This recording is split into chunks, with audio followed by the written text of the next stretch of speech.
ఓం శ్రీ గురుభ్యో నమః. ఓం శ్రీ కాలభైరవాయ నమః. నా తల్లులకు, నా చెల్లెమ్మలకు, నా సోదరులకు శ్రీ కాలభైరవ స్వామి వారి యొక్క సంపూర్ణ ఆశీస్సులు. మీకు నిన్నటి రోజున అసలైనటువంటి ముఖ్య విషయం చెప్పలేకపోయాను.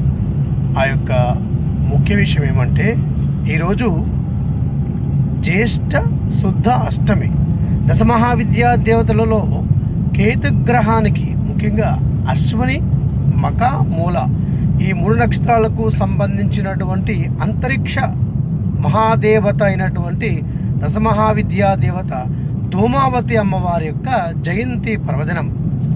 మనం గత 5 సంవత్సరాల నుంచి ధూమావతి అమ్మవారి యొక్క జయంతి పర్వదినాన శ్రీ ధూమావతి అమ్మవారి యొక్క అనుగ్రహం కోసం, కేతుగ్రహ శాంతి కోసం, కేతుగ్రహ తత్సంబంధమైనటువంటి దోష నివారణ కోసం మనందరం కూడా ఈ రోజున ఒక ప్రత్యేకమైన పరిహారం చేస్తూ ఉన్నాం.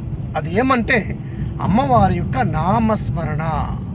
ఈ యొక్క నామస్మరణ కేవలము అశ్విని, మక, మూల జన్మ నక్షత్రముల వారే కాదు, అందరూ కూడా జపం చేయండి. రాత్రి కాలంలో, రాత్రి 6 గంటల నుండి చీకటి పడిన తర్వాత 11 గంటల మధ్య కాలంలో అమ్మవారి యొక్క నామస్మరణ ఈ విధంగా జపం చేయండి. ఓం, ఇక్కడ హ్రీం అనే అక్షరాన్ని యాడ్ చేయండి మంత్రంలో ఎప్పుడూ కూడా. ఓం హ్రీం ధూం ధూం ధూమావత్యై టహటహ స్వాహ.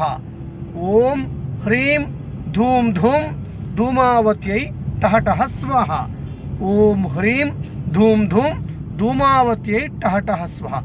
ఎన్నో ఆకస్మిక తత్సంబంధమైన దోషాలను, కేతుగ్రహ తత్సంబంధించిన దోషాలను కూడా సంపూర్ణంగా నివారించే మహాశక్తివంతమైన దేవతయే ధూమావతి.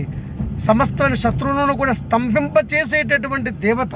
చూడండి, మనము పూర్వకాలంలో ఈ చాట అనేటటువంటి వస్తువుతో ధాన్యాన్ని మనం వేరు చేసేటప్పుడు ఉపయోగించేటటువంటి వాళ్ళం.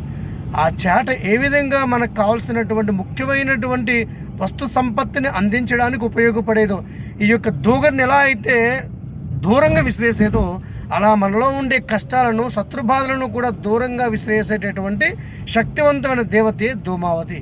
మీ అందరూ కూడా జపం చేస్తారు కదా. శుభం.